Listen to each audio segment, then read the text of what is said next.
الحمد لله نحمده ونستعينه ونستغفره ونعوذ بالله من شرور أنفسنا ومن سيئات أعمالنا. من يهده الله فلا مضل له ومن يضلله فلا هادي له، ونشهد أن لا إله إلا الله ونشهد أن محمدا عبده ورسوله. قال الله تبارك وتعالى: ربنا وابعث فيهم رسولا منهم يتلو عليهم آياته ويزكيهم ويعلمهم الكتاب والحكمة. وقال النبي صلى الله عليه وسلم: خيركم من تعلم القرآن وعلمه. محترم حضرات، محترم بہنوں اور اسلام کی خواتین، اللہ تبارک و تعالی ہمیں سننے کی، کہنے کی، صحیح بات سننے کی، صحیح بات کہنے کی توفیق نصیب فرماوے۔ جو آیت میں نے آپ لوگوں کے سامنے تلاوت فرمائی، یہ آیت جو ہے ایک دعا کا حصہ ہے جو حضرت ابراہیم علیہ السلام نے اپنے رب ذوالجلال سے مانگی ہے۔ جب حضرت ابراہیم علیہ السلام کعبہ کی تعمیر فرما رہے تھے، ان کے ساتھ ان کے بیٹے حضرت اسماعیل تھے، تو اس وقت جو ہے دل کی گہرائیوں سے، دل کی کیفیتوں سے ایک دعا کی کہ اللہ، میں نے اپنی اولاد کو یہاں آباد کیا، رب انی اسکنت من ذریتی بواد غیر ذی زرع عند بیتک المحرم، کہ اللہ، میں نے آباد کی ہے میری اولاد کو اس وادی کے اندر جہاں کوئی کھیتی باڑی کچھ نہیں ہو رہا ہے۔ کیوں؟ ربنا لیقیموا الصلاۃ، محض اس وجہ سے کہ اللہ، تیرے گھر کا حق ادا کرتے ہوئے، تیرے حکم کا پالن کرتے ہوئے تیرے حق کو وہ ادا کرے اور اپنی نمازوں کو قائم کرے۔ اور اسی کے ضمن میں ایک دوسری دعا کی کہ ربنا وابعث فیہم رسولا منہم، کہ اللہ، اسی قوم میں سے ایک نبی بھیج دینا، رسول بھیج دینا، جس کی سب سے پہلی ذمہ داری ہوگی یتلو علیہم آیاتی۔ دیکھیے، قرآن کریم جو ہے اللہ تبارک و تعالیٰ کا کلام ہے، اور اللہ تبارک و تعالیٰ کا کلام جو ہے اس میں برکتیں، اس کے الفاظ، اس کے پڑھنے کے اندر انسان کی کیفیتوں کا بننا یہ بہت ضروری ہوتا ہے۔ دنیا میں کوئی شاعر ہوتا ہے اور کسی شخص کو اس شاعر سے لگاؤ ہو جاتا ہے، اس کے کلام کو سن سن کر، اس کے اشعار کو سن سن کر، اور جب اس شاعر کے سامنے یوں اگر تذکرہ کیا جاوے کہ یہ وہ شخص ہے جو آپ کے کلام کو خوب پسند کرتا ہے اور آپ کی ہر کتاب کو، آپ کے ہر شعر کو وہ پڑھتا ہے، آپ کے کلام سے جو ہے عشق و محبت رکھتا ہے، اسی طرح اگر کوئی کتاب کسی نے لکھی ہے، کوئی آنر ہے کسی کتاب کا اور لکھنے والا ہے مصنف، اس کی کتاب کو اگر کوئی بہت پڑھتا ہے اور پڑھتے پڑھتے جب اس مصنف کے سامنے یہ بات آتی ہے کہ یہ آدمی آپ کی کتابوں کا دل دادا ہے، تو اس آدمی کو جو کتاب لکھنے والا ہے، اس شاعر کو جو شعر لکھنے والا ہے، اس کو اس آدمی سے ایک لگاؤ ہو جاتا ہے، محبت ہو جاتی ہے۔ تو اسی طرح اللہ تبارک و تعالیٰ کا کلام ہے، اور اللہ تعالیٰ کا کلام جو ہے آپ اس کو سمجھو یا نہ سمجھو لیکن اس کے برکات ہیں۔ آپ نے دیکھا ہوگا جو لوگ ڈاکٹر بنتے ہیں تو ڈاکٹر جب بنتے ہیں تو ڈاکٹر بننے کے بعد جب وہ نکلتے ہیں تو ان سے کچھ معاہدات لیے جاتے ہیں آخری مجلس کے اندر، اور ان معاہدات کے اندر کچھ چیزیں ان سے بلوائی جاتی ہے. شاید ہی کوئی اس مجلس میں ڈاکٹر بننے والا ایسا ہو جس کو وہ چیز سمجھ پڑتی ہو. وہ چونکہ گریک زبان میں ہوتی ہے، لیکن اس سے وہ معاہدہ کروایا جاتا ہے، وہ پڑھوایا جاتا ہے، چاہے اسے سمجھ میں آوے یا نہ آوے. اور یہ پڑھنا جو ہے اور بولنا، یہ بول کے چھوٹا نہیں ہو جانا ہے. جب بھی اگر زندگی میں اس ڈاکٹر سے غلطی ہو تو اس پر کیس جو دائر ہوگا، مقدمہ جو دائر ہوگا، اس معاہدے کے تحت میں ہوگا کہ آپ نے یہ معاہدہ کیا تھا، حالانکہ اس ڈاکٹر نے کچھ بھی نہیں سمجھا تھا. تو ہم نے بھی اللہ تبارک و تعالیٰ کے کلام پر، اللہ تبارک و تعالیٰ کی ذات پر جب ہم ایمان لے آئے تو اللہ تبارک و تعالیٰ نے اپنا کلام اس دنیا میں بھیجا. آپ کو معلوم ہونا چاہیے، جب سے اللہ تبارک و تعالیٰ نے اس عالم انسان کو پیدا کیا، یعنی حضرت آدم علیہ السلام کو پیدا کیا اور اس کو اس دھرتی پر اتارا گیا، اور ان کی اولاد کے اندر مختلف انعام کیے گئے، روحانی، جسمانی، مالی، اس کے جو ہے معیشت کو چلانے کے لیے انبیاء کو بھیجا گیا. آپ کو معلوم ہونا چاہیے کہ جتنے پیشے ہیں، جتنی چیزیں انسان اپنی دنیا کو کمانے کے لیے کرتا ہے، کھیتی باڑی، یہ سب کچھ بھی انبیاء علیہم السلام کے واسطے سے اللہ تبارک و تعالیٰ نے سکھایا. حضرت نوح علیہ السلام کو ایک مرتبہ حکم ہوا، وَاصْنَعِ الْفُلْكَ بِأَعْيُنِنَا، کہ اے نوح، ہماری نگاہوں کے سامنے کشتی بناؤ. کشتی بنانے کا فن اس وقت نہیں تھا، ان کو کچھ پتہ ہی نہیں تھا اس کا. تو کشتی جو ہے بنوائی جا رہی ہے، حضرت نوح علیہ السلام بنا رہے ہیں کشتی، لیکن اللہ تبارک و تعالیٰ کی طرف سے رہنمائی کی جا رہی ہے کہ اس کو یوں بنایا جاوے، یوں بنایا جاوے. تو پوری کشتی، اور جو ہے بحارہ جسے کہا جاتا ہے عربی میں، یعنی سمندروں کے اندر کس طرح کشتیوں کو، شپوں کو دوڑایا جاوے، اس کو کس طرح پارک کیا جاوے، کس طرح بنایا جاوے، یہ علم بھی اللہ تبارک و تعالیٰ نے سکھایا. تو انسان کی دنیاوی زندگی کی فلاح و بہبود کی تمام رہنمائی اللہ تبارک و تعالیٰ نے انبیاء علیہم السلام کے واسطے سے کی. اسی طرح اس کی آخرت کس طرح سنبھل جاوے، کامیاب ہو جاوے، اس لیے بھی اللہ تبارک و تعالیٰ نے اپنا لا اور قانون بھیجا. قرآن کریم جو ہے مجموعہ ہے بہت ساری چیزوں کا،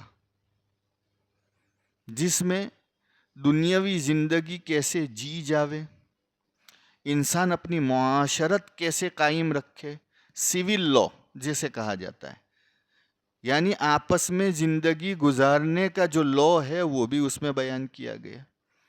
کریمنل لا، کوئی کسی پر اگر ظلم و زیادتی کر دے، اس کے مال میں، اس کی جان میں، اس کی عزت میں، کسی کی عقل پر جو مقاصد ہے، ان مقاصد میں سے کسی پر اگر کوئی ظلم ہو جاتا ہے تو وہ لا بھی قرآن نے بیان کیا ہے، اس کو کریمنل لا کہا جاتا ہے. اسی طریقے سے جو ہے معاملات کس طرح کیے جاوے، ایک دوسروں کے ساتھ کس طرح جو ہے خریدا جاوے، بیچا جاوے، ان سب چیزوں کا لا بھی قرآن نے بیان کیا ہے. یعنی معاملات خرید و فروخت کیسے کیے جاوے، اجارہ رینٹ پر کس طرح دیا جاوے، لیا جاوے، یہ تمام احکام اللہ تبارک و تعالیٰ نے دیے ہیں. کھیتی باڑی کس طرح کی جاوے، اس میں کیسے برکتیں ہو، اور اس برکتوں کے بعد اس میں اللہ تبارک و تعالیٰ کے کتنے حقوق لگتے ہیں، کس طرح اس میں زیادہ جو ہے برکت ہو، یہ تمام چیزیں اللہ تبارک و تعالیٰ نے قرآن کریم میں اس کے اصول بیان کر دیے. عقلی معیاروں پر جن علوم میں کام ہوتا ہے وہ معیار بھی اللہ تبارک و تعالیٰ نے سوچنے کے معیار، سمجھنے کے معیار، کس انداز سے سوچا جاوے، کس انداز سے سمجھا جاوے، کس انداز سے سمجھایا جاوے، یہ تمام چیزیں اللہ تبارک و تعالیٰ نے قرآن کریم میں بیان کی۔ تو یہ قرآن کریم اللہ تبارک و تعالیٰ نے اس امت پہ اتارا، نبی کریم صلی اللہ علیہ وسلم کی ذات اقدس پر اللہ تبارک و تعالیٰ نے اس قرآن کو اتارا وحی کی شکل میں۔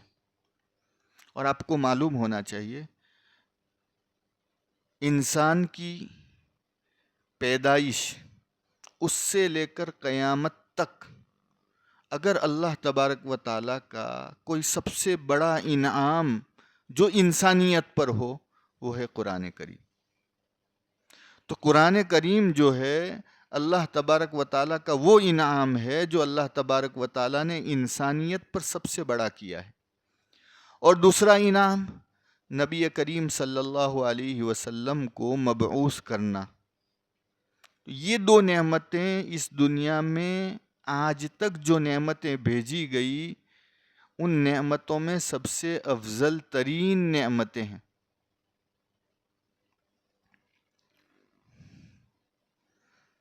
نبی کریم صلی اللہ علیہ وسلم کو بھی اللہ تبارک و تعالیٰ نے اس امت کے لیے رہنما کے طور پر بھیجا، اور جو الفاظ کہے نبی کریم صلی اللہ علیہ وسلم کے بھیجنے پر اللہ تبارک و تعالیٰ نے وہ بہت پیارے ہیں۔ لقد من اللہ علی المؤمنین اذ بعث فیہم رسولا منہم، کہ اللہ نے بہت بڑا احسان کیا۔ آپ کو معلوم ہونا چاہیے عربی کے اندر لفظ من اس وقت استعمال ہوتا ہے جب انسان کو کسی چیز کی ضرورت ہو اور وہ اپنی ضرورت کو مار کر دوسرے کی ضرورت کو پورا کر دے، تو اس کو کہا جاتا ہے احسان کرنا، من۔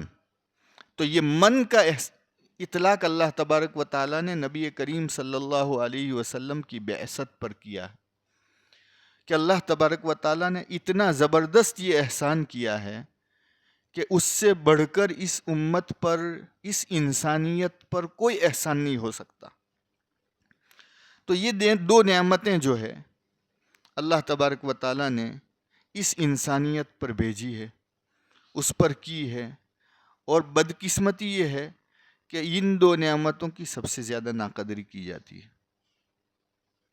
نبی کریم صلی اللہ علیہ وسلم کی ذات اقدس کو جس طرح سمجھا جاوے، ان کی جس طرح اتباع اور پیروی کی جاوے، اور اس قرآن کے جو حقوق ہے اس کو ادا کیے جاوے، اس امت میں سب سے زیادہ ناقدری اور اس انسانیت میں سب سے زیادہ ناقدری انہی دو نعمتوں کی جاتی ہے۔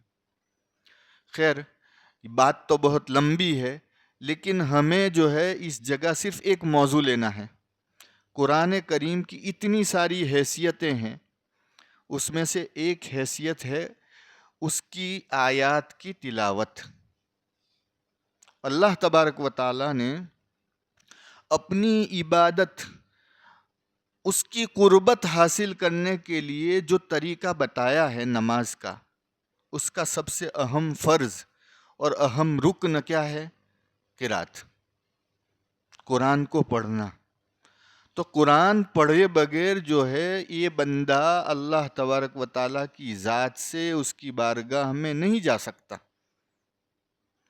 تو سب سے بڑی چیز جو ہے اللہ تبارک و تعالیٰ نے اپنے قرب کے لیے شرط رکھی ہے وہ ہے تلاوت، قراءت۔ تو اس قرآن کا پڑھنا، اور وہ بھی کلام کس کا ہے؟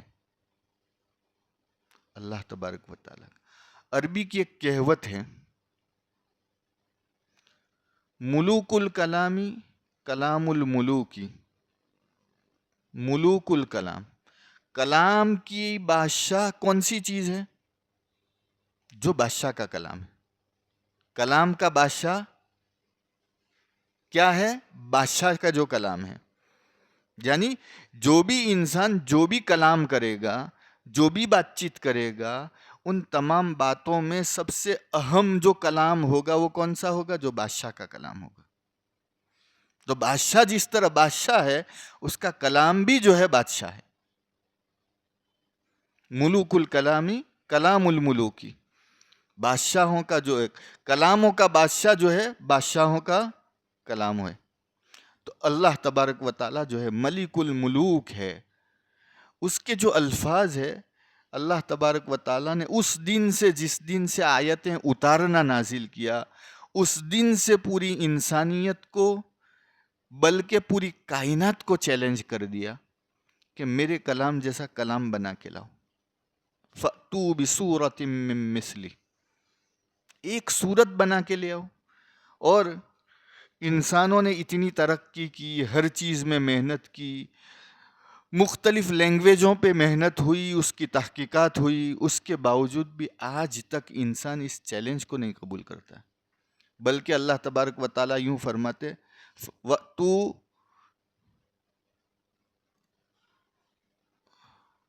فَأْتُوا بِسُورَةٍ مِّن مِّثْلِهِ وَادْعُوا شُهَدَاءَكُم مِّن دُونِ اللَّهِ، اللہ کو چھوڑ کر جتنے تم لا سکتے ہو لے آؤ. لیکن آج تک بھی جو ہے کسی کائنات میں سے کسی مخلوق نے، نہ انسانوں نے، نہ جنوں نے، نہ کسی نے اللہ کے اس چیلنج کو قبول نہیں کیا. تو اللہ تبارک و تعالیٰ کی اس عبارتوں میں ایسے ایسے راز چھپے ہوئے ہیں کہ جس راز کو کوئی نہیں جانتا. لیکن کچھ راز جو ہے میں آپ کو بتاتا ہوں کہ وہ راز کیا ہے، کہ ان رازوں سے کیا حاصل ہوتا ہے. دیکھیے، ابھی میں نے ایک مثال آپ کو دی کہ کسی شاعر کے کلام کے پڑھنے سے اور اس کی محبت رکھنے سے، اگر وہ شاعر کو پتہ ہو تو وہ شاعر کو جو ہے پڑھنے والے سے محبت ہو جاتی. تو یہ جو ہے اللہ تبارک و تعالیٰ کا کلام ہے. نبی کریم صلی اللہ علیہ وسلم فرماتے ہیں یہ وہ کلام ہے جو بار بار پڑھنے سے پرانا نہیں ہوتا. انسانی کلام ایسا ہوتا ہے کہ آپ کسی کے سامنے ایک واقعہ پیش کرو، ایک مرتبہ کرو، 2 مرتبہ کرو، 3 مرتبہ کرو تو سامنے والا اکتا جاتا ہے. کبھی کبھی شرم میں نہیں بولتا ہے، لیکن کوئی نہ کوئی تو بول ہی دے گا، مول صاحب بہت ہوا تو کتنی وقت ہمڑائی ہوں، یہ واقعہ کتنی مرتبہ سناتے ہو. لیکن اللہ تبارک و تعالیٰ کا کلام ایک ایسی چیز ہے، جب بھی اس کو آپ پڑھو، جب بھی اس کو سمجھو، اس میں کوئی پرانا پن نہیں آتا، بلکہ انسان کی کیفیت بڑھتی ہی جاتی ہے، بڑھتی ہی جاتی ہے، اور ہر وقت اس کے سامنے قربت کے نئے دروازے کھلتے ہیں. کبھی کبھی جو ہے ایک قاری ہوتا ہے، آپ جو ہے بہت سے قاریوں کی جو ہے قرات سنتے ہو، لیکن ایک ہی قاری ایک ہی آیت بار بار مکرر پڑھتا ہے، اور ہر وقت جو ہے نئے طرز میں پڑھتا ہے. ہر وقت انسان کو یہ طلب ہوتی ہے کہ نہیں اور بھی پڑھے اور بھی پڑھے اور بھی پڑھے، لیکن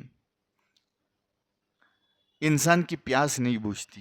بار بار پڑھنے سے ایک ہی چیز جو ہے ہزاروں قاریوں سے آپ سنو، ہر قاری کی تلاوت میں آپ کو الگ مزہ آئے گا، ہر قاری کی تلاوت کے وقت جو ہے الگ کیفیت آپ کے دل میں ہوگی، چاہے آپ سمجھتے ہو یا نہ سمجھتے ہو، لیکن آپ کے دل پر رقت ضرور طاری ہو جائے گی، آپ کے دل میں محبت پیدا ہو جائے گی. دنیا کے کسی گانے میں، کسی موسیقی کے اندر، کوئی بھی چیز میں اتنی جو ہے لبھاؤ پن، اتنی جو ہے جاذبیت نہیں ہے جو اللہ تبارک و تعالیٰ کے کلام میں. تو اللہ تبارک و تعالیٰ کے اس کلام کو پڑھنے سے بندہ اللہ تبارک و تعالیٰ کا مقرب بن جاتا ہے. پورا کلام جو ہے اللہ تبارک و تعالیٰ کا جب پڑھا جاتا ہے، نبی کریم صلی اللہ علیہ وسلم فرماتے ہیں کہ قرآن کی تلاوت تسبیح اور تقدیس سے، یعنی تسبیح پڑھنے سے، اللہ تعالیٰ کی کبریائی بیان کرنے سے افضل ہے. آدمی اللہ کے کلام کو پڑھے وہ بہتر ہے اس سے کہ انسان تسبیح پڑھے، اور تسبیح پڑھنا بہتر ہے صدقہ دینے سے. حالانکہ صدقہ دینے سے ہر طرح کی مصیبتیں ٹل جاتی، اور صدقہ دینا بہتر ہے روزہ رکھنے سے.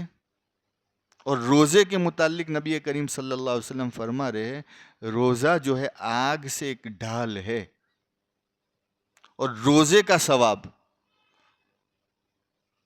اللہ تبارک و تعالیٰ فرماتے ہیں کہ اس کا ثواب تو میں ہی دوں گا. بلکہ بعض روایت میں یوں ہے کہ اس کا ثواب میں ہی ہوں، یعنی میں مل جاتا ہوں اس آدمی کو، اللہ مل جاتا ہے. تو اب روزے سے افضل صدقہ ہوا، صدقے سے افضل تسبیح ہوئی، اور تسبیح سے بھی افضل تلاوت قرآن ہوا. تو تلاوت قرآن سے کیا نہ ملتا ہوگا انسان کو.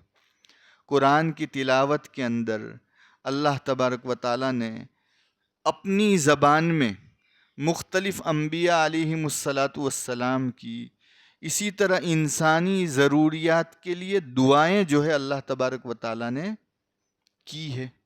وہ دعائیں انسان جب قرآن پڑھتا ہے وہ دعائیں اس کو لگتی جاتی ہیں. اور وہ دعا بھی کیسی؟ اللہ کی سکھائی ہوئی اللہ کے الفاظ کی دعا. اس میں کتنی جامعیت ہوگی. انسان کی ضرورتیں کیا ہیں؟ انسان ہر آدمی یہ سوچتا ہے کہ مجھے میری دنیا بھی جو ہے کامیاب ہو جاوے، آخرت بھی کامیاب ہو جاوے. دنیا بھی کامیاب ہو جاوے اور آخرت بھی کامیاب ہو جاوے.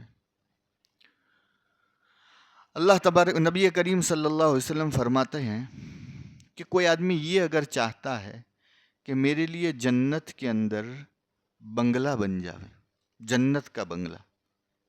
آج کل جو ہے ایک خبریں آ رہی ہے لاس اینجلس جل رہا ہے، اور یہ دنیا کی وہ جگہ ہے جہاں بڑے بڑے لوگوں کے بنگلے ہیں، اور اس کی قیمت آپ دیکھو تو آپ جو ہے اپنی زندگی میں تصور بھی نہیں کر سکتے ہو کہ اتنا لے سکتے ہیں. کوئی آدمی یہ نہیں سوچ سکتا ہے کہ وہاں ہم گھر لے سکتے ہیں، بنگلہ لے سکتے ہیں. اللہ تبارک و تعالیٰ یوں کہتے ہیں، نبی کریم صلی اللہ علیہ وسلم یوں فرماتے، کوئی آدمی 10 مرتبہ قل ہو اللہ پڑھ لے، جنت میں ایک محل اس کا تعمیر ہو جائے گا.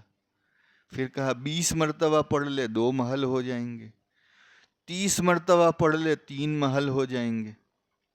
حضرت عمر نے کہا یا رسول اللہ پھر تو ہم کو موقع مل جائے گا، ہم تو بس پڑھتے ہی جائیں گے. تو کہا اللہ تعالیٰ کو کیا سمجھتے ہو، اللہ بھی دینے میں پیچھے نہیں ہٹے گا، تم جتنا کرو گے اللہ اتنا دے گا. تو اب 10 مرتبہ قل ہو اللہ پڑھنے میں انسان کا کیا چلا جاتا ہے، چلتے پھرتے کام میں بھی وہ کر لیتا ہے اس چیز کو. تو اب کوئی آدمی اگر یہ سمجھتا ہے کہ دن میں ایک بنگلہ کما لیتا ہو، شاید بلڈر بھی جو ہے سالوں بھر کی بلڈری کی نہیں جو ہے محنت کر کے اچھا بنگلہ اچھی جگہ پہ نہیں لے سکتا، اور تم جو ہے یہاں بیٹھے بیٹھے ایسی جگہ میں جو پوری کائنات میں سب سے مہنگی جگہ ہے، اور ایسی جگہ جو کبھی ختم نہیں ہونے والی، ادھر جو ہے آپ اپنا بنگلہ بنا رہے. اللہ تبارک و تعالیٰ نے نبی کریم صلی اللہ علیہ وسلم کے زبانی اس کلام پاک کے بہت سارے راز بیان کیے. سب راز تو یہاں بیٹھے بیٹھے ہم نہیں بیان کر سکتے، لیکن کچھ چیزیں کہ نبی کریم صلی اللہ علیہ وسلم نے ایک دن فرمایا کچھ آیتیں ہیں جو اتاری گئی، اور اس سے افضل آیتیں کائنات میں کبھی نہیں اتاری گئی. صحابہ نے فرمایا کیا؟ کہا قل اعوذ برب الفلق اور قل اعوذ برب الناس. اب یہ آیتیں اور یہ سورہ فلق اور سورہ ناس ہمارا بچہ اس کو یاد کیے ہوئے ہے، لیکن چیز جتنی عام ہوتی ہے نا اس کی قدر بھی کم ہو جاتی ہے.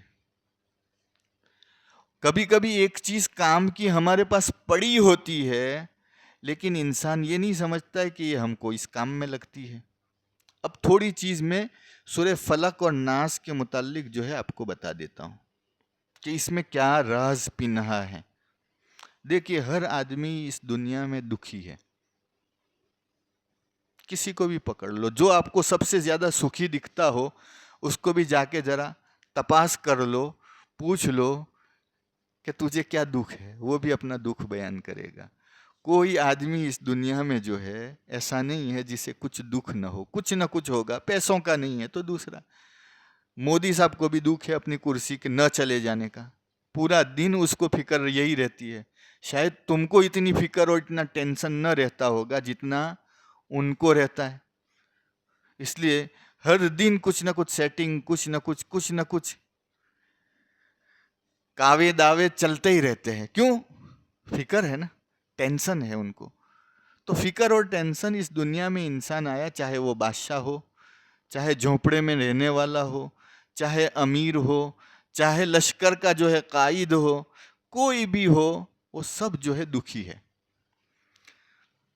اب اس دکھ کا، یہ دکھ کہاں سے ہوتا ہے؟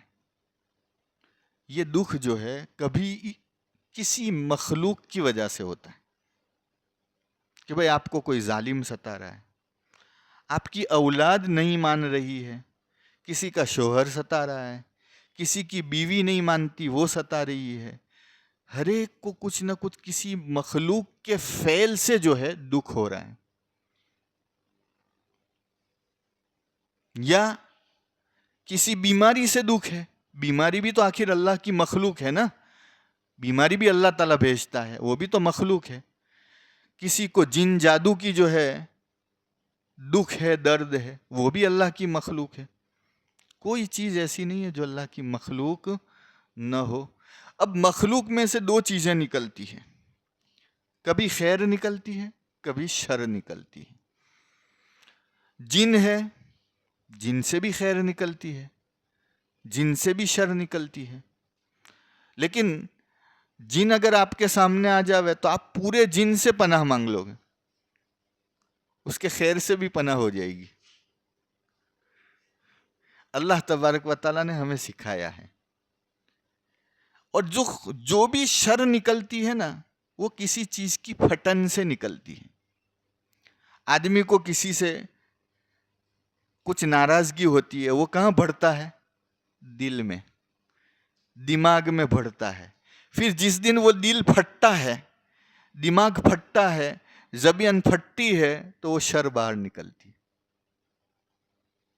کسی چیز کے پھٹنے سے جو ہے شر باہر نکلتی. ہر چیز دنیا میں پھٹن سے نکلتی ہے، پھٹن سے نکلتی ہے. دیکھو، مرد کی صلب کے پھٹنے سے مادہ منویہ نکلتا ہے اس کے عضو تناسل سے. عورت کے عضو تناسل میں پھٹن ہوتی ہے جس کے نتیجے میں وہ مادہ منویہ اس میں جاتا ہے. عورت کی اندر وہ انڈا پھٹ کے باہر نکلتا ہے، پھر وہ ایک رحم میں بند ہو جاتا ہے. پھر جب وہ رحم کھلتا ہے تو بچہ باہر آتا ہے. بیج ہوتا ہے، بیج پھٹتا ہے، اس سے کونپل نکلتی ہے. پھر وہ اور پھٹتی جاتی ہے، پھٹتی جاتی ہے، ہر ٹہنی میں سے پھٹن ہوتی ہے، اور وہ ایک درخت ہوتا ہے.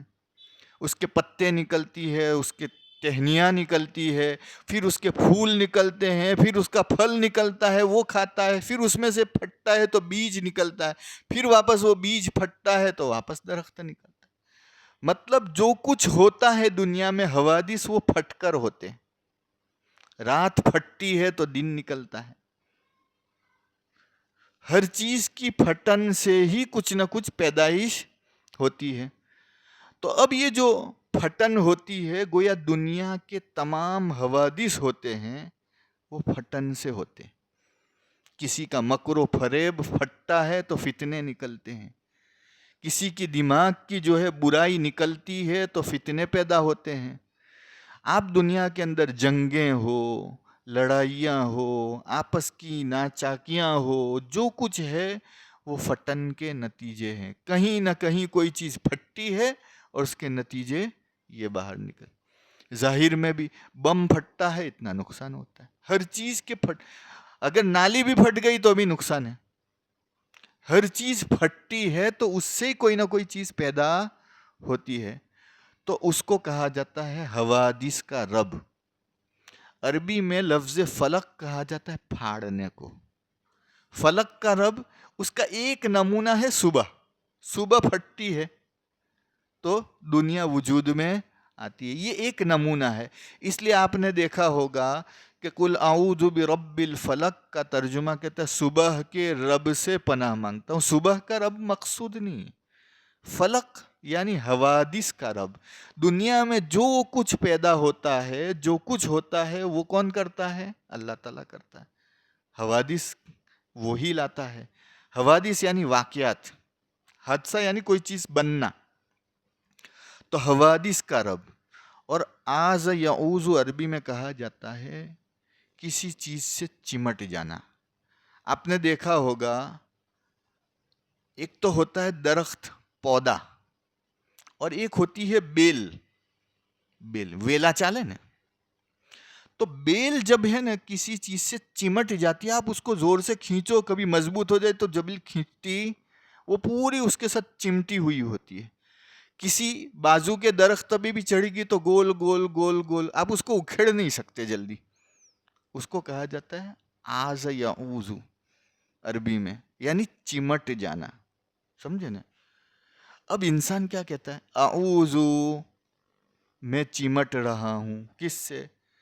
رب فلق سے، رب حوادث سے. دنیا میں جو حادثے پیدا کرتا ہے، دنیا میں جو واقعات پیدا، اسی رب سے میں تو چمٹ گیا. اسی رب سے میں چمٹ گیا. اب دیکھو، کسی کو مارنا ہو اگر آپ کو تو دور ہوگا تو آپ اچھی طرح مار پاؤ گے، لیکن جو آدمی آپ سے چمٹ گیا ہے اس کو آپ نہیں مار پاؤ گے. تو اللہ تبارک و تعالیٰ سے کوئی چمٹ جاتا ہے، اس کی ربوبیت سے چمٹ جاتا ہے، تو وہ اس کے فیصلوں سے بھی پناہ میں آ جاتا ہے. تیر سے مارنے کے لیے اور گولی مارنے کے لیے مسافت کی ضرورت ہوتی ہے.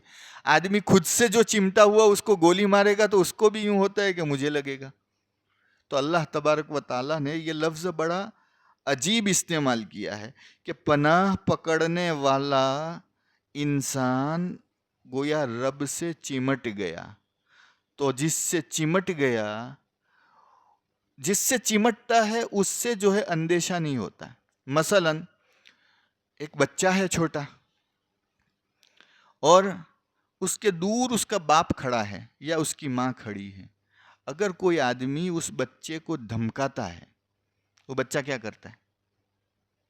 بچہ صرف ایک ہی کام کرے گا، جلدی سے بھاگ کر باپ یا ماں سے چمٹ جائے گا، کچھ کہے گا نہیں.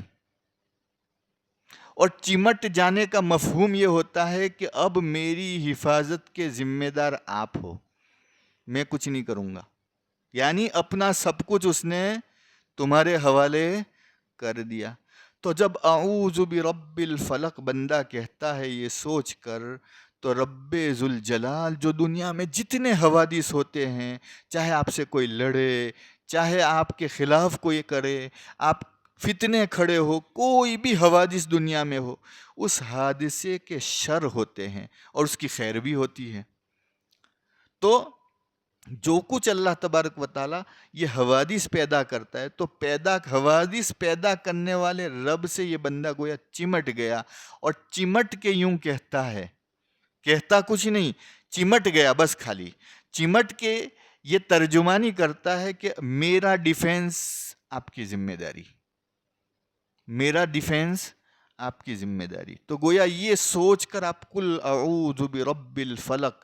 اور یہ اتنی اہم دعا ہے کہ نبی کریم صلی اللہ علیہ وسلم کو اللہ تعالیٰ نے باقاعدہ پڑھوائی اور کہا قل، بول، اے محمد بول، میں جیسا بلوا رہا ہوں ایسا بول، قل.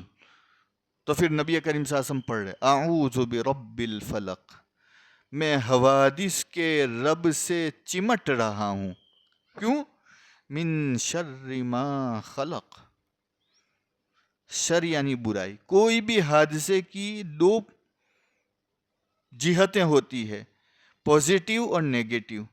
تو جتنی نیگیٹیو چیزیں جو میرے حق میں نیگیٹیو، ضروری نہیں ہے کہ پوزیٹیو چیز ہر ایک کے حق میں پوزیٹیو ہو. مثلا ابھی پنکھا چالو کیا جائے تو پنکھا اچھی چیز ہے، اسی لیے گھر میں رکھی جا رہی ہے، لیکن سخت ٹھنڈی کے اندر یہ پوزیٹیو کیا بن جائے گا؟ نیگیٹیو بن جائے گا.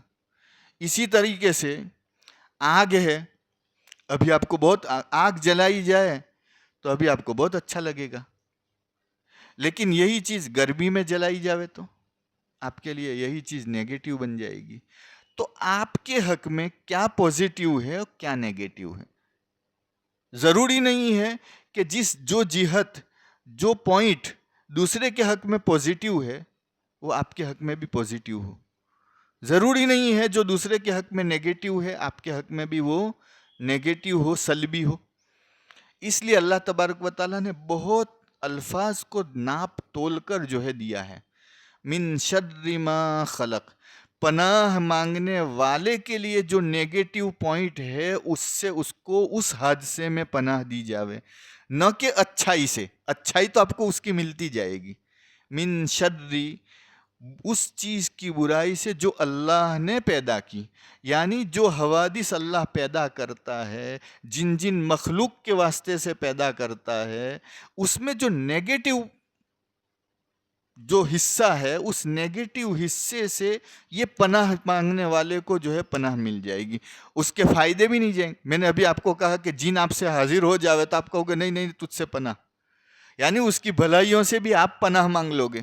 لیکن اللہ تبارک و تعالیٰ نے ہمیں جو سکھایا ہے اس میں ہر چیز کی خیر بھی ہم لے رہے ہیں، لوٹ رہے ہیں، اور ہر چیز کی برائی سے ہم پناہ بھی مانگ رہے ہیں۔ اب یہ جو برائی جو ہے، سب سے بڑی برائیاں کیا ہوتی؟ تو چند برائیاں، یہ تو ہر برائی سے، ہر حادثے کی برائی سے مطلقاً پناہ مانگ لی، ہر حادثے کی برائی سے مطلقاً پناہ مانگ لی۔ لیکن اب بڑی بڑی دنیا میں برائیاں کیا ہوتی؟ ان میں سے ہے وَمِن شَرِّ غَاسِقٍ إِذَا وَقَبَ۔ غسق کہا جاتا ہے عربی کے اندر چاند کو، غسق کہا جاتا ہے حقیقت میں اندھیری رات کو، اندھیری رات کو۔ اب اس کے مختلف ترجمے کیے ہیں۔ ایک حدیث میں ہے حضرت عائشہ رضی اللہ تعالی عنہا نے ایک دن چاند دیکھا تو حضور صلی اللہ علیہ وسلم نے حضرت عائشہ سے کہا تعوذی من ھذا الغاسق، یہ غاسق ہے، اس کی شر سے تو حفاظت مانگ۔ اب دیکھو چاند غاسق ہوا، اور غسق کا کہا جاتا ہے اندھیری رات کو بھی۔ جس طرح میں نے آپ کو سمجھایا، فلک کا ترجمہ ہے پھٹنے والی ہر چیز، تو غسق کا ترجمہ ہے ڈوبنے والی ہر چیز۔ تو جب ڈوبے کی گب ڈوبی ہوئی ہے تو ڈوبنے والی نہیں ہے، وہ ابھی طلوع ہے پھر ڈوبے گی، سمجھے نا؟ دیکھیے کوئی بھی چیز جب آتی ہے تو جب وہ آتی ہے نا تب اس کا جوش ہوتا ہے، اس میں سے ایک قسم کی برائی نکلتی ہے۔ جیسے کوئی حاکم آیا تو آتے ہی وہ برائی کرے گا اور جاتے جاتے بھی برائی کر کے چلا جائے گا کہ جو کچھ ہے وہ ڈبو دو۔ تو آنے والا یعنی ہر چڑھنے والا اور ہر اترنے والا، اس کی سب سے دنیا میں جو برائیاں ہوتی ہے وہ یہی ہوتی ہے۔ دنیا والوں کو جو برائیاں ملتی ہے سوگات میں، وہ ایک تو چڑھنے والا دیتا ہے، ایک اترنے والا دیتا ہے۔ کوئی حاکم چڑھتا ہے وہ لے کے آتا ہے برائی، اور کوئی اتر کے جاتا ہے وہ۔ مطلب یہ ہے کہ ہر اٹھنے والا اور ہر اترنے والے کی برائی سے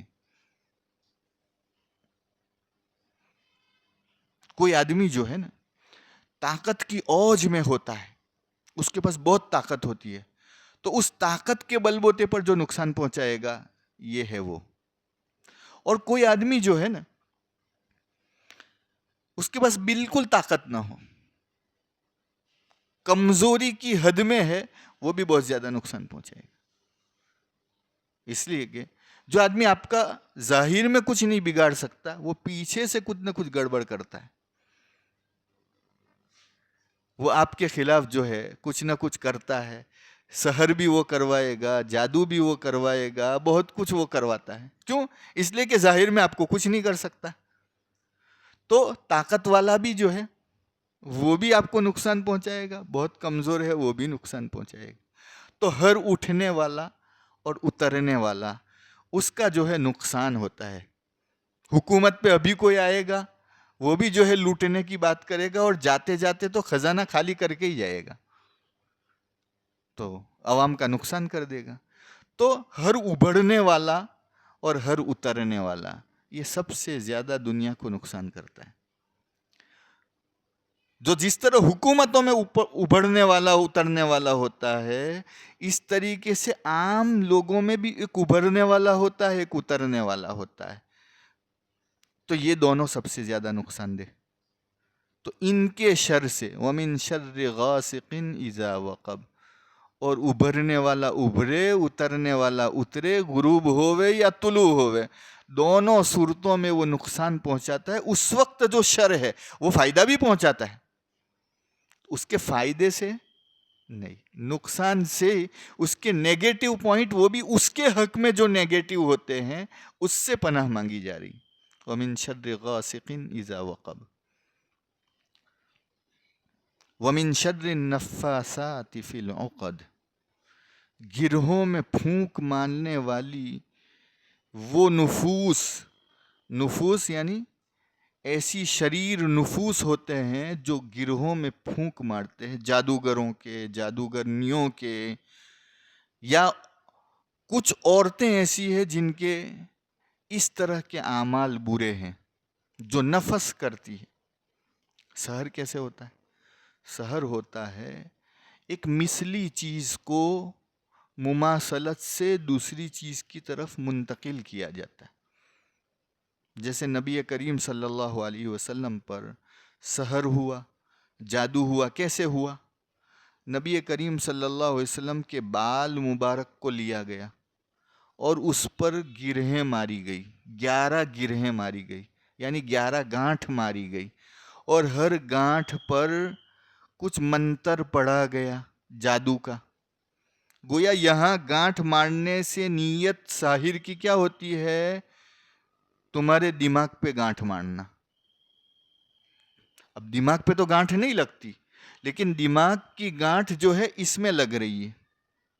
تمہارے پیٹ میں گانٹھ مارنا, تمہارے دل پہ گانٹھ مارنا, تمہارے کوئی عضو پہ گانٹھ مارنا, تمہارے وسائل پہ گانٹھ مارنا, یہ عقود ہوتے ہیں. تو اس کو کہا جاتا ہے عقد, یعنی گانٹھیں, گرہیں.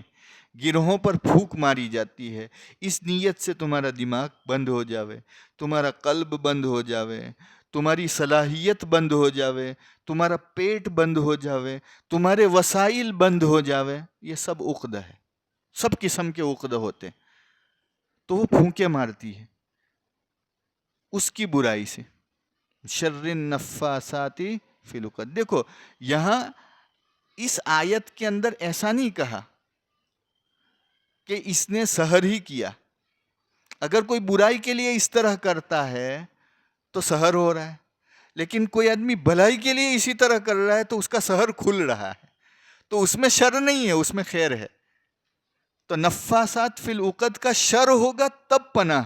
اگر کوئی خیر کے لیے اس طرح کر رہا ہے اس کی پناہ نہیں. تو وہ پورا حصہ جو ہے نکال دیا کہ کسی نے جادو توڑنا ہے, کسی نے جو ہے سحر توڑنا ہے, عقدہ جو ہے اور تسلیط اس قسم کے سحر کی قسمیں اس کو توڑنی ہے, اور توڑنے کے لیے وہ گروہوں پر پھونک مارتا ہے, تو وہ بھی تو من شر النفاثات ہوا. لیکن نفاس تو وہ بھی ہوا نا, وہ اس کے نفس سے وہ بھی نفس کر رہا ہے, عقدہ میں ہی نفس کر رہا ہے, لیکن نہیں, وہ اچھائی والا کر رہا ہے, خیر والا کر رہا ہے. یہاں شر والی, یعنی ایسی چیز میں اگر شر پیدا ہو تو اس کی برائی سے. وَمِن شَرِّ حَاسِدٍ إِذَا حَسَدَ, اور حسد کرنے والے کے شر سے جب وہ حسد کرتا ہے. حسد کرتا ہے, نکالتا ہے, وہ اپنی بھڑاس نکالتا ہے. یہ بھی وہی فلک ہے, عقدہ وہ بھی فلک ہے, اوپر آنا نیچے آنا یہ بھی فلک ہے, لیکن یہ بڑی چیزیں ہیں. لیکن ہر حادثے سے جو ہے ایک طرح کا شر پیدا ہوتا ہے اور ایک طرح کا خیر پیدا ہوتا ہے. دنیا کے اندر اللہ تعالیٰ برائی پیدا ہی نہیں کرتا ہے. اللہ نے کوئی برائی ہی نہیں پیدا کی, نہ برائی پیدا ہوتی. اللہ خالی حادثے پیدا کرتا ہے, واقعات پیدا کرتا ہے.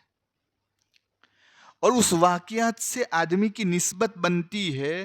وہ نسبت جو ہے کبھی خیر کی بنتی ہے، کبھی شر کی بنتی ہے. مثلا ایک موٹی سی مثال دوں، بھائی انڈیا پاکستان کی میچ ہو گئی، تو میچ تو ایک ہی ہو رہی ہے. آخر میں انڈیا جیت گیا تو وہ پاکستان کے لیے شر بن گیا اور انڈیا کے لیے خیر بن گیا. اور پاکستان جیت گیا تو پاکستان کے لیے خیر بن گیا اور انڈیا کے لیے شر. واقعہ تو ایک ہی ہوا نا. حادثہ تو اللہ تعالیٰ، تو گویا ہر حادثے سے خیر اور شر وجود میں آتا ہے. تو تم کو اللہ تعالیٰ اس میں پناہ دے گا کس سے؟ جو شر والا پہلو ہے، جو شر والا پوائنٹ ہے، اس سے پناہ دے. خیر والا پوائنٹ آپ کو مل جائے گا. خیر والے پوائنٹ آپ کے لیے بند نہیں ہو رہے ہیں. تو اتنی اہم چیز دیکھو، اس کے کتنے بڑے راز ہیں. اب جو ہے تم کو کچھ دکھ ہوتا ہے، تم اس کے پاس جاتے ہو، اس کے پاس جاتے ہو، اس کے پاس جاتے ہو، اس کے پاس کتنی بھی قسم کے شر ہو، وہ سب گھر میں بیٹھے بیٹھے پورے ہو جاتے.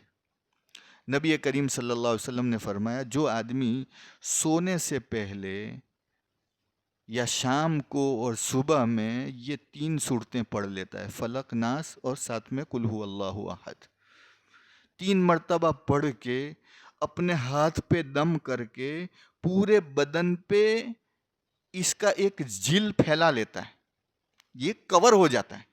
ہاتھ پہ پڑھ کے پھونکنے کا مطلب کور کرنا ہے، سیکیورٹی کا کور ہو جاتا ہے. بہت سے لوگ یوں کہتے ہیں کہ ہم تو پڑھتے ہیں، دم بھی کرتے. دم نہیں، دم کرنے کا ہے ہاتھ پہ، اور اس کے بعد اس کو پھرانا ہے جہاں تک تمہارا ہاتھ پہنچے وہاں تک. یہ جو ہاتھ پھرانا ہے نا، یہ ایک پلاسٹر ہو رہا ہے، یہ پلاسٹر ہو رہا ہے. اور اس پلاسٹر کی وجہ سے آپ پر ایک کور چڑھ جاتا ہے، یہ پروف بن جاتا ہے.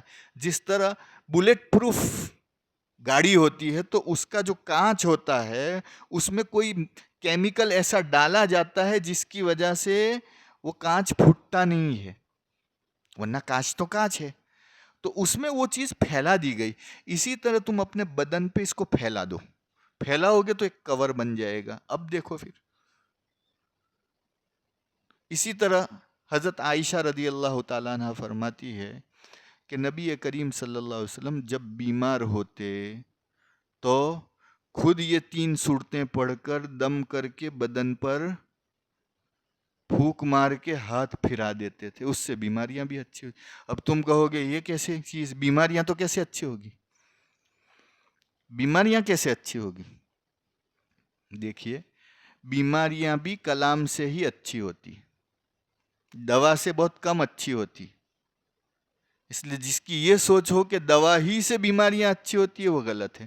ہاں، کلام سے ہر بیماری اچھی ہوتی. بیماری کیوں ہوتی ہے؟ بیماری اس لیے ہوتی ہے کہ تمہارے بدن کے اندر تغیر پیدا ہوتا ہے، بدلاؤ آتا ہے، بدلاؤ. اور یہ بدلاؤ کیسے آتا ہے؟ خون میں بدلاؤ آتا ہے پہلے، سمجھے نا؟ اب اگر دیکھو، کلام تو بنتا ہے کس سے؟ الف با سے. عربی کلام کس سے بنے گا؟ الف با سے. گجراتی کس سے بنے گا؟ ککے سے. تو ککے سے جو کلام بنتا ہے تو وہ ککے میں 28-30 حروف ہے، وہی ہے نا. تم گالی دو گے، گالی کس سے بنتی ہے؟ ککے سے.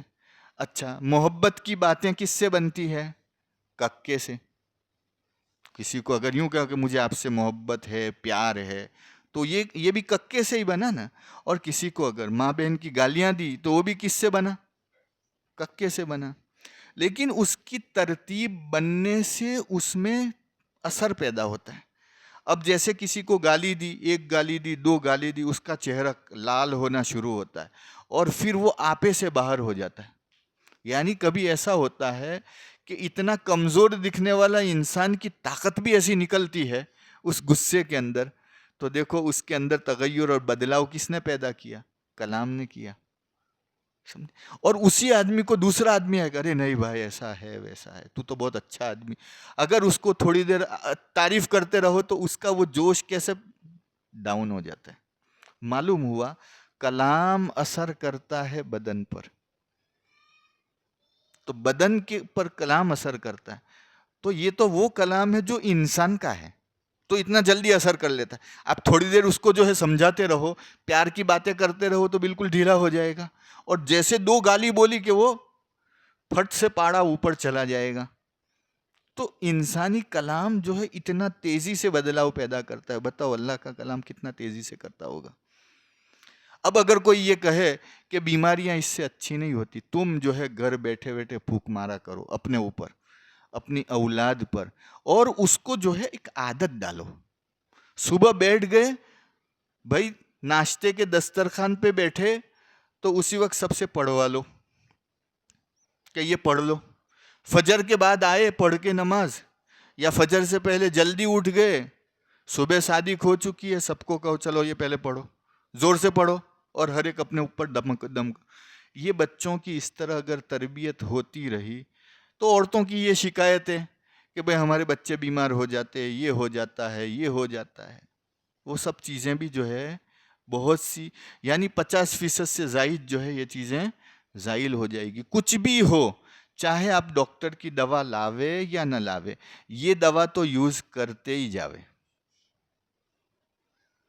تو یہ تو تمام مخلوق کی شرارتوں سے آپ کو جو ہے حفاظت مل گئی. اور مخلوق کیا، بیماری اللہ کی مخلوق نہیں ہے؟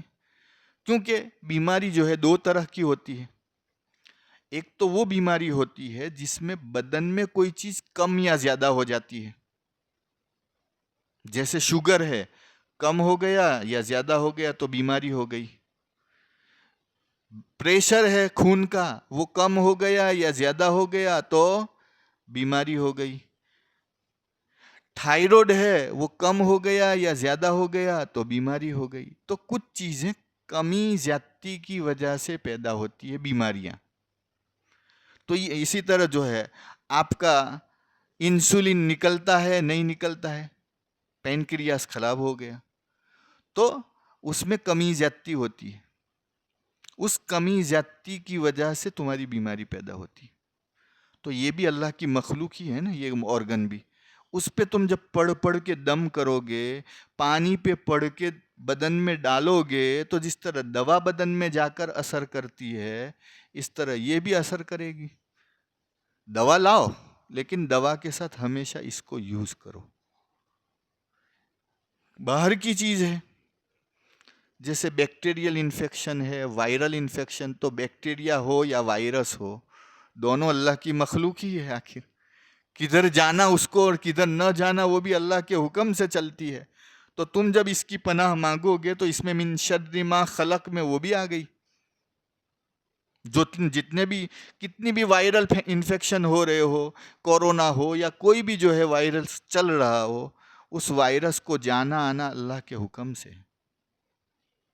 بلکہ حدیث میں یہاں تک ہے کہ پلیگ بھی اللہ کے حکم سے چلتا ہے اور آتا ہے اور جاتا ہے. تو اتنی بڑی بیماریاں جو ہے وہ بھی اللہ کے حکم سے چلتی ہے، آتی ہے، جاتی ہے. آدمی جو ہے یہ اتنا معمول بنا لے تو باہر کی لوگوں کی حسد سے، لوگوں کی شرارتوں سے، دوسری مخلوق کی کوئی بھی طرح کی جو ہے شرارتوں سے، برائیوں سے انسان کو حفاظت ہوگی. لیکن ہمارے پاس اتنی بڑی دولت، اتنا بڑا ہتھیار ہے، ہم اس کو یوز نہیں کر رہے. یوز اس لیے نہیں کر رہے ہم کو معلوم نہیں. لیکن آج کے بعد اگر کوئی یوز نہ کرے تو اس کا مطلب یہ ہوا کہ وہ ناقدر ہے. اب تو معلوم ہو گیا. تو یہ ایک صورت کا فائدہ ہوا. اب دوسری صورت لو. دنیا میں ایک شر ایسی ہے کہ جس شر پر قابو پانا بڑا مشکل ہوتا ہے. اس شر پہ قابو پانا بڑا مشکل ہوتا ہے. وہ شر کون سا ہے؟ انسان کے نفس کا شر. انسان کا نفس ہی ٹیڑھا ہونے لگ جاوے. اور انسان کا نفس کیوں ٹیڑھا ہوتا ہے؟ اس لیے کہ 2 طرف سے باہر سے اس کو انگلی کی جاتی ہے. کبھی شیطان وسوسہ ڈالتا ہے، اور کبھی بد کردار دوست ہو، غلط لوگ ہو، چاہے ویڈیو پر، چاہے یوٹیوب پر، چاہے چینلوں پر، کہیں بھی غلط آدمی کے آپ سوچ پہ جاؤ گے تو وہ سوچ تمہارے دلوں میں وسوسے ڈالتی ہے. آج مسلمانوں میں غیر کی چیزیں، اور غیر کے نظریات کیوں شائع ہو رہے ہیں؟ چونکہ ٹی وی دیکھتا ہے، یوٹیوب اور غلط سلط کچھ بھی وہ سنتا ہے، اور وہ سننے کی نتیجے میں وہ وسوسے یہاں پیدا ہونے لگ جاتے ہیں، وہ سوچیں یہاں پیدا ہونے لگتی ہے. تو یہ نفس کی سوچ ہے. اور یہ جو ہے خناس ہے، خناس. خنس کہا جاتا ہے موقع دیکھ کر حملہ کرنا. آپ نے بلی کو دیکھا ہوگا نا، بلی یوں پیچھے پاؤں کر کے ایک دم تیاری میں بیٹھی رہتی ہے، اور جیسا چوہا دیکھا پھٹاک سے جو ہے کود کے پکڑ لیتی ہے. اس کو عربی میں خنس کہا جاتا ہے. خناس یعنی بلی کی طرح موقع دیکھ کے شکار کرنا، اس کو خنس کہا جاتا ہے عربی میں. تو خناس شیطان کچھ ہوتے ہیں کہ موقع دیکھ کر جہاں تم نے حفاظت کی دعائیں نہ پڑھی، جہاں تم غلط جگہ پر گئے، وہ شیطان کے حملے ہو جاتے ہیں. اسی طرح انسان بھی ہوتے ہیں، غلط انسان، غلط سوچ کے جو دنیا میں شیطانی سوچ پھیلانے والی تنظیمیں ہیں، چاہے عورتوں کی حقوق کی تنظیمیں ہو، وہ اللہ رسول کے خلاف تم کو حقوق بتا رہے ہیں، اور تمہارے دل میں کیوں آ رہا ہے؟ اس لیے کہ اس نے موقع دیکھ کر، ایسے موقع پر تم نے اس کو سنا اور تمہارے قلب پر اس نے اثر کیا.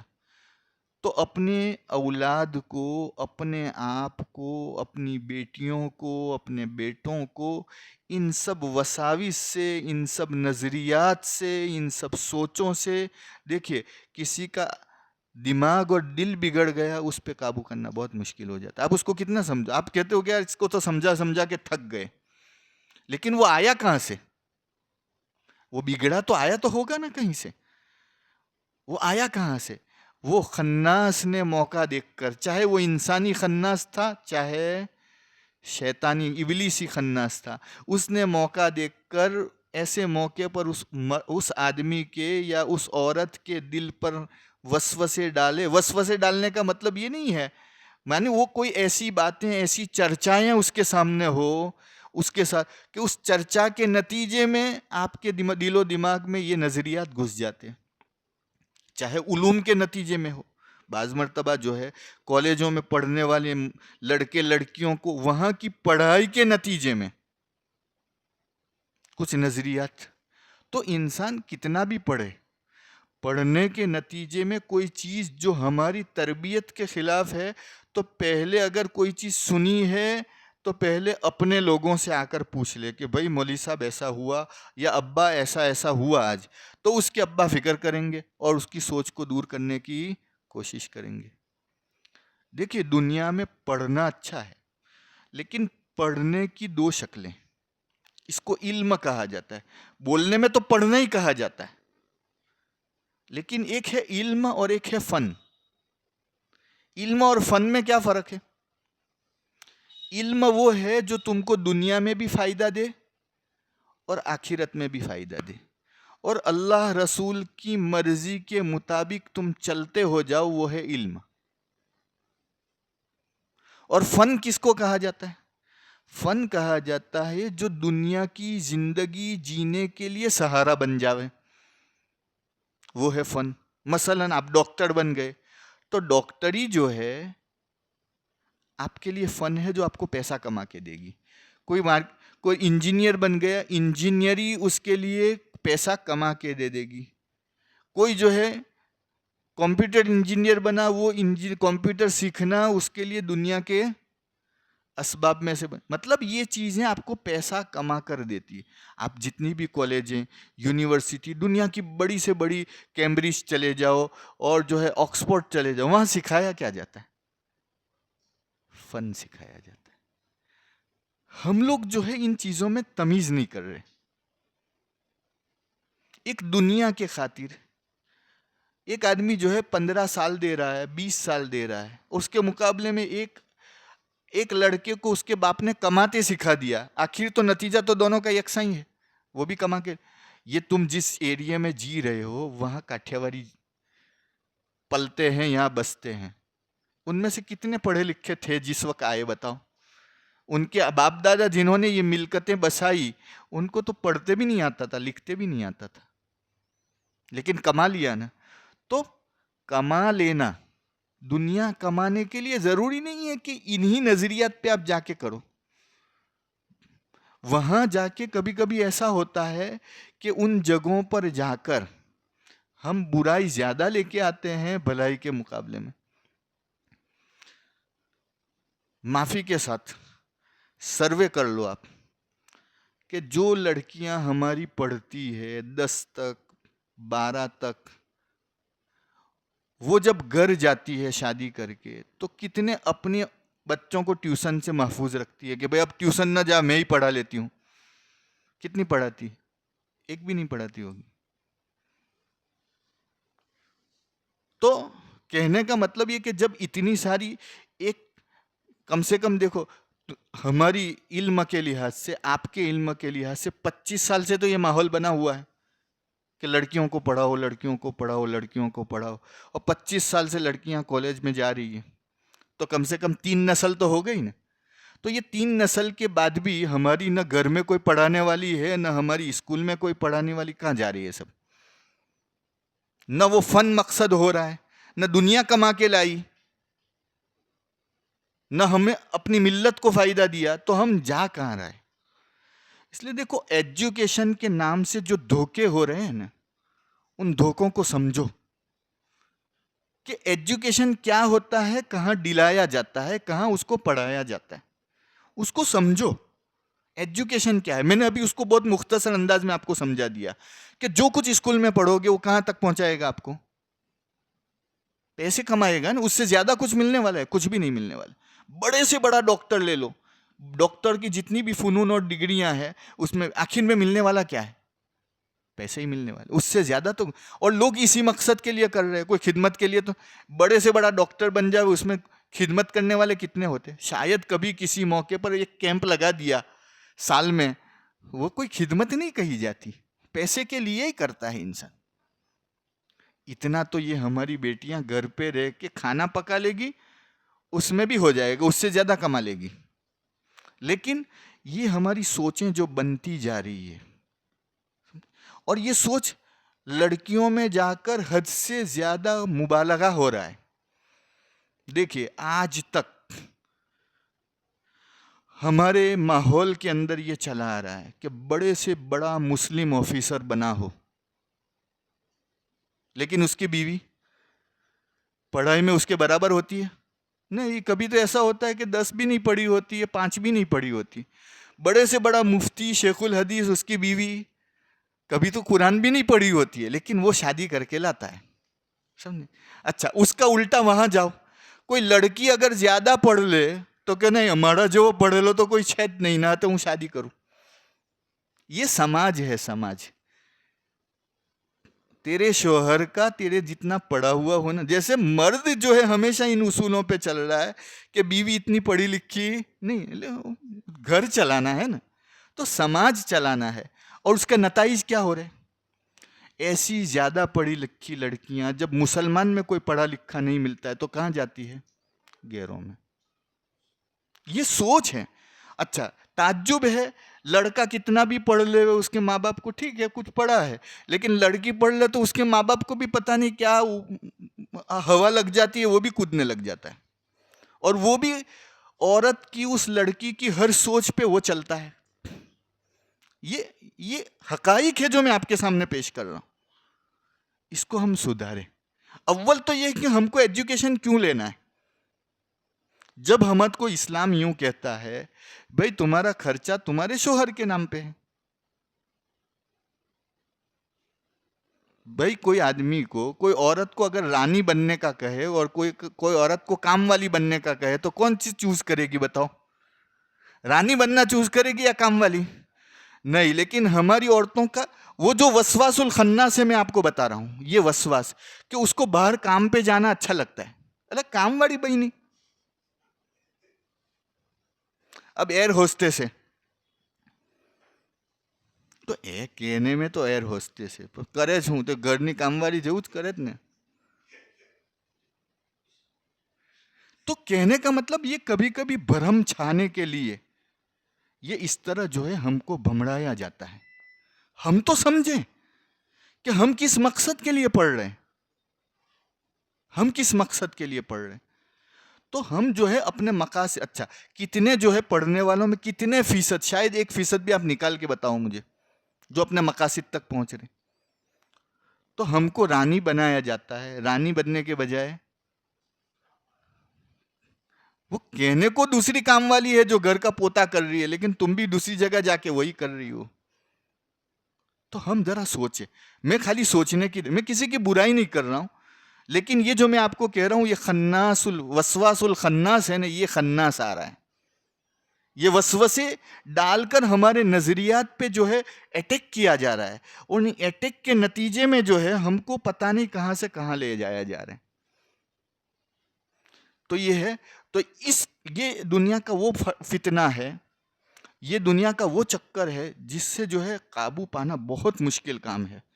اس لیے اللہ تبارک و تعالیٰ نے اس چیز کے قابو کے لیے اپنی 3 صفت بیان کی. اوپر تو ایک ہی صفت بیان کی کہ رب الفلق خالی کہا، یہاں رب الناس، ملک الناس، الہ الناس، 3 صفت اللہ کے 3 صفت کا پناہ لوگے تب اس سے پناہ ملے گی.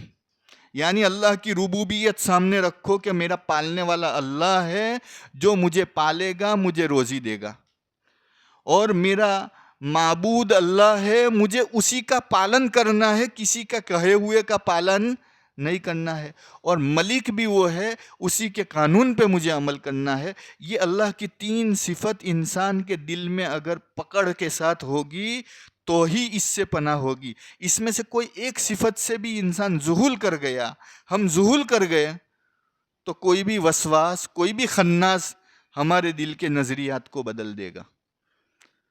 تو اللہ تبارک و تعالیٰ نے ہم کو اتنی بڑی کہ بھئی تم یہ پڑھو، اللہ تعالیٰ خود اسباب بنا دے گا، اللہ تعالیٰ خود اسباب بنا دے گا.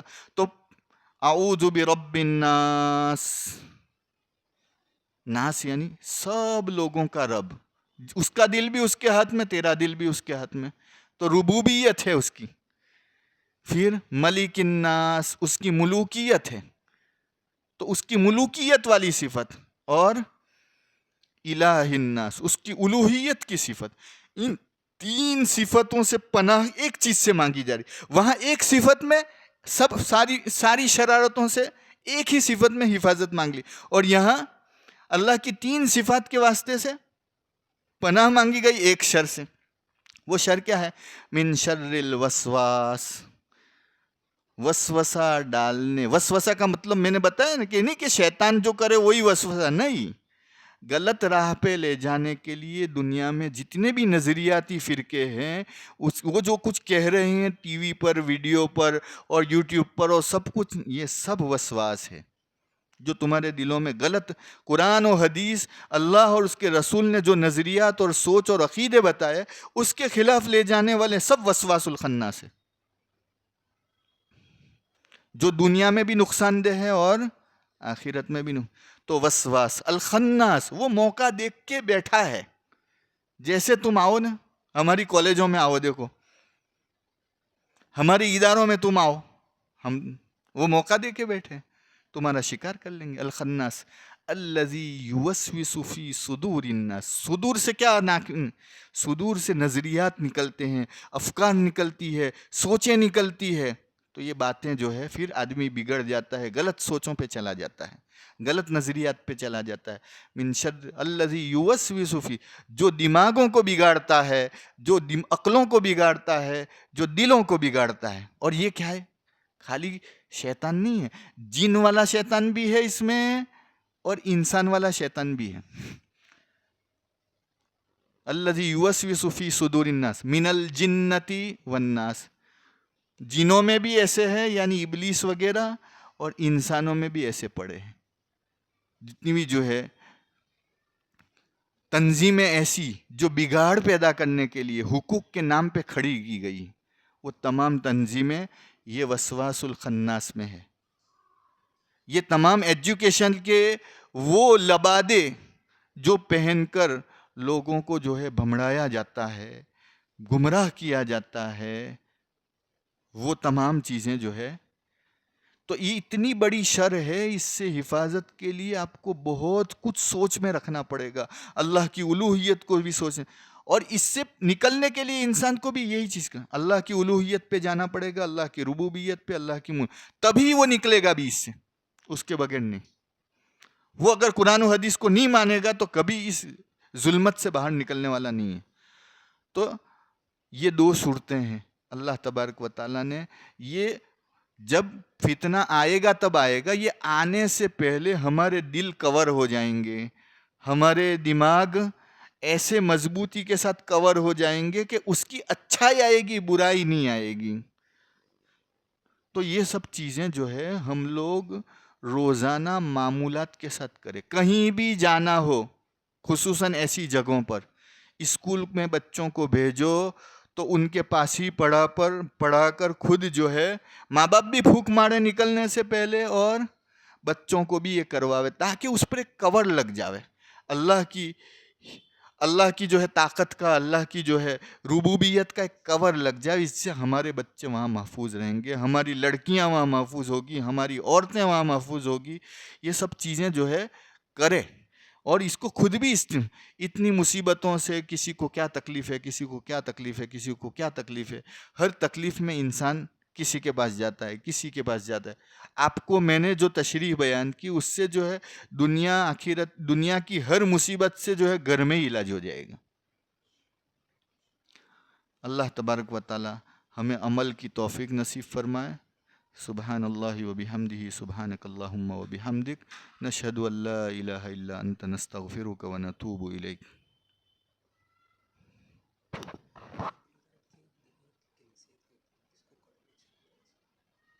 تعبدانی نصیحت،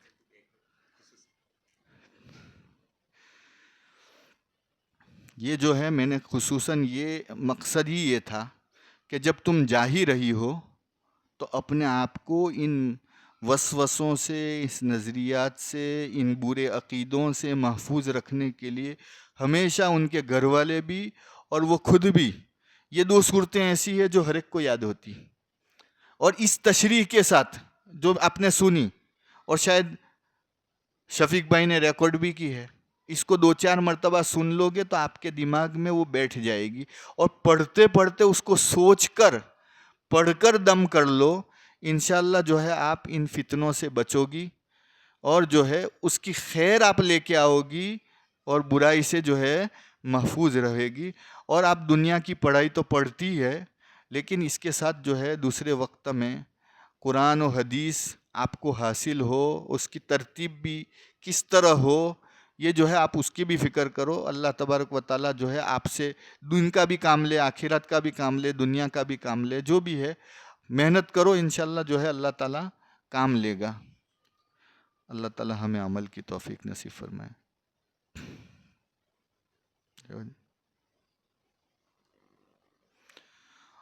اللهم صل على سيدنا وحبيبنا ومولانا محمد وعلى آل سيدنا وحبيبنا ومولانا محمد، صلاة تنجينا بها من جميع الأهوال والآفات، وتقضي لنا بها جميع الحاجات، وتطهرنا بها من جميع السيئات، وترفعنا بها عندك أعلى الدرجات، وتبلغنا بها أقصى الغايات من جميع الخيرات في الحياة وبعد الممات، إنك على كل شيء قدير۔ اللهم لك الحمد كله ولك الشكر كله وإليك يرجع الأمر كله، اللهم لا مانع لما أعطيت ولا معطي لما منعت ولا ينفع ذا الجد منك الجد، سبحانك وبحمدك، ربنا آتنا في الدنيا حسنة وفي الآخرة حسنة وقنا عذاب النار، اللهم اكفنا ما أهمنا من أمر الدنيا والآخرة، اللهم أعطنا بما أنت أهله في الدين والدنيا والآخرة، اللهم إنا نسألك من الخير كله عاجله وآجله ما علمنا منه وما لم نعلم، ونعوذ بك من الشر كله عاجله وآجله ما علمنا منه وما لم نعلم، اللهم إنا نسألك الجنة وما قرب إليها من قول وعمل، ونعوذ بك من النار وما قرب إليها من قول وعمل، اللهم إنا نسألك من خير ما سألك منه نبيك وحبيبك محمد صلى الله عليه وسلم وعبادك الصالحون، ونعوذ بك من شر ما استعاذ منه نبيك وحبيبك محمد صلى الله عليه وسلم وعبادك الصالحون، وأنت المستعان وعليك البلاغ ولا حول ولا قوة إلا بالله العلي العظيم. وصلى الله على سيدنا محمد خاتم النبيين وعلى آله وصحبه أجمعين برحمتك يا أرحم الراحمين.